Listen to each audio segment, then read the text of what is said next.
অসমীয়া পদূলিত হেপাহৰ ভোগালী ৰাজ্যজুৰি ভোগালী বিহুটিক আদৰিবলৈ সকলো সাজু হৈছে আৰু ঠাই ঠাই চলিছে ভেলাঘৰ বনোৱা অঘোষিত প্ৰতিযোগিতা আৰু গাঁৱৰ বুৱাৰী জীয়ৰীসকলে পাকঘৰত এতিয়া দেখিবলৈ পোৱা গৈছে তিলৰ লাৰু আৰু তিল পিঠা তেল পিঠাকে ধৰি বিভিন্ন ধৰণৰ যিসমূহ বিহুৰ বাবে প্ৰয়োজনীয় পিঠা বনা আৰু সেইসমূহ পিঠা বনোৱা ব্যস্ততা দেখিবলৈ পোৱা গৈছে আৰু মই বৰ্তমান উপস্থিত আছো শিৱসাগৰ জিলা গৌৰীসাগৰ নগাআলিত উপস্থিত আছো আৰু দেখিবলৈ পোৱা গৈছে মানসী পাকঘৰত এতিয়া তিলৰ লাৰু তেল পিঠা তিল পিঠা বনোৱা ব্যস্ততা দেখিবলৈ পোৱা গৈছে আৰু এই মুহূৰ্তত মই সতীৰ্থ সৌৰভমণি কাকতিক দেখুৱাবলৈ অনুৰোধ জনাইছো মানসী পাকঘৰত এতিয়া তিল পিঠা তিলৰ লাৰু আৰু মালপুৰাকে ধৰি যিসমূহ বিহুৰ বাবে প্ৰয়োজনীয় সামগ্ৰী আৰু সেইসমূহ সামগ্ৰী বনোৱা দেখিবলৈ পোৱা গৈছে মুঠৰ ওপৰত এতিয়া চৌদিশে ভোগালী বিহুটিক আদৰিবলৈ অসমীয়া সাজু হৈছে যেহেতু খেতি সামৰাৰ পাছত এতিয়া অসমীয়া ৰাইজে একেলগে উৰুকাৰ নিশা একেলগে এসাঁজ খাবৰ বাবে সাজু হৈছে আৰু যে আখল ঘৰতো দেখিবলৈ পোৱা গৈছে মহিলাসকলে বিহুৰ বাবে প্ৰয়োজনীয় পিঠা বনোৱা দেখিবলৈ পোৱা গৈছে মই পোনে পোনে বাইদেউৰ ওচৰলৈ আহিছো ভোগালী বিহুটি নিচেই কাষতে পালেহি আৰু দেখিবলৈ পোৱা গৈছে আপোনালোক এতিয়া ব্যস্ততা বাঢ়িছে বিভিন্ন ধৰণৰ পিঠা বনাইছে কি পিঠা বনাইছে মই ইয়াত আমাৰ অসমীয়া সমাজৰ যিখিনি থলুৱা খাদ্য পিঠা তিল পিঠাকে আদি কৰি নাৰিকলৰ লাডু তাৰপিছতে তিলৰ লাৰু মালপোৱা ঘিলা পিঠা সকলোখিনি বস্তু চুঙা চাউল চুঙা দৈ মহৰ দৈ গৰুৰ দৈ চিৰা কোমল চাউল কোলা চাউল সেই সকলোখিনি মই ইয়াত ৰাখিছো মোৰ পাকঘৰত বিক্ৰী কৰে নি আপুনি হয় হয় মই বিক্ৰী কৰো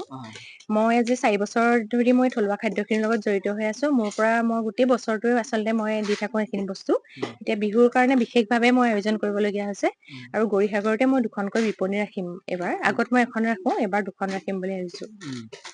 কিমানগৰাকী মহিলা জড়িত মহিলা মোৰ মুঠ মহিলা 6 গৰাকী মান আছে আৰু ল'ৰা আছে 3 জন মান স্বাৱলম্বী হ'ব পাৰিছে না নিশ্চয় মই প্ৰথমতে মই নিজে সৰু ব্যৱসায়টোৰ পৰা মই এতিয়া কেইবাগৰাকী মহিলাক বিশেষকৈ মই যে নিজৰ কিবা এটা কৰি নিজৰ খৰচা এটা কিবা এটা উলিয়াব পাৰিছে তাৰ কাৰণে মই বহুত মানে সুখী অনুভৱ কৰিছো কিমান টকা উপাৰ্জন কৰে মই মাহেকত কেতিয়াবা মোৰ 20-30 হাজাৰ টকা এটা গোটেই ইয়াৰটোত মানে পাতি মান্থলি হৈ থাকে মানে এক মাহত এতিয়া বিহুৰ কাৰণে বিশেষ হ'ব আৰু বিহুৰ বিক্ৰী মই দিবগৈহে নোৱাৰো আচলতে বস্তুখিনি মোৰ যথেষ্টখিনি মোৰ বিক্ৰী হয় প্ৰতিটো বস্তু নিশ্চিতভাৱে ক'ব লাগিব যেহেতু মানসী পাকঘৰৰ পৰা অসমৰ বিভিন্ন স্থানলৈ তিল পিঠা তেল পিঠা মালপুৰাকে ধৰি যিসমূহ প্ৰয়োজনীয় সামগ্ৰী বিহুৰ প্ৰয়োজনীয় সামগ্ৰীসমূহ ইয়াৰ পৰাই বিক্ৰী কৰে আৰু এগৰাকী মহিলা আছে যেহেতু বাইদেৱে এতিয়া দেখিবলৈ পোৱা গৈছে মালপুৰা বনাই আছে বাইদেউ ভোগালী বিহুৰ শুভেচ্ছা জনাইছো আগতীয়াকে কেনেকুৱা প্ৰস্তুতি কেনেকুৱা আপোনাৰ ধন্যবাদ প্ৰথমতে আপোনাৰ সমূহ কৰ্মকৰ্তাক বিহুৰ শুভেচ্ছা জনাইছো আগন্তুক মাঘ বিহুৰ শুভেচ্ছা জনাইছো লগতে নতুন বছৰৰ শুভেচ্ছা জনালো বিহুৰ বুলি ক'লে আমাৰ সঁচাকৈ বহুত আনন্দ লাগে বহুত ভাল লাগে যেহেতু আমি এইখিনি কৰ্ম কৰি ভাল পাওঁ খেতি চপোৱাৰ পিছতে আমাৰ ভোগৰ উৎসৱ ভোগালীটো আহে গতিকে ইয়াত ব্যস্ত আছো আৰু বহুত ভাল লাগে মানে এইবিলাক কাম কৰি বিহু বুলি ক'লে এটা নাম হয় এটা নাম আখল ঘৰৰ পৰা যদি হয় ভাল লাগিব বিহু বুলি ক'লে হয় নিশ্চয় খাই দিছো মাঘৰ বিহু আহিল মইনা মাঘৰ বিহু আহিল মেজিৰ জুয়ো জ্বলিল মইনা মেজিৰ জুয়ো জ্বলিল অসমীয়াৰ মন প্ৰাণ ৰঙে ৰখে ভৰিল মইনা ৰঙে ৰখে ভৰিল ধন্যবাদ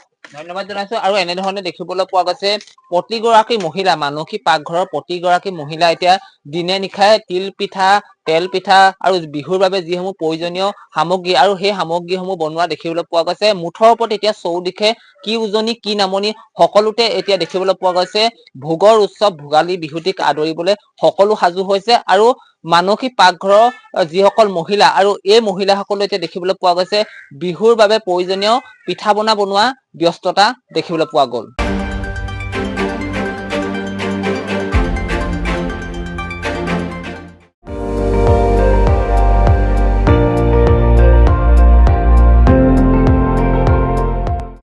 আপুনি চাই আছে ND24 সৰ্বশ্ৰেষ্ঠ নহয় সৰ্বোত্তমৰ দৌৰ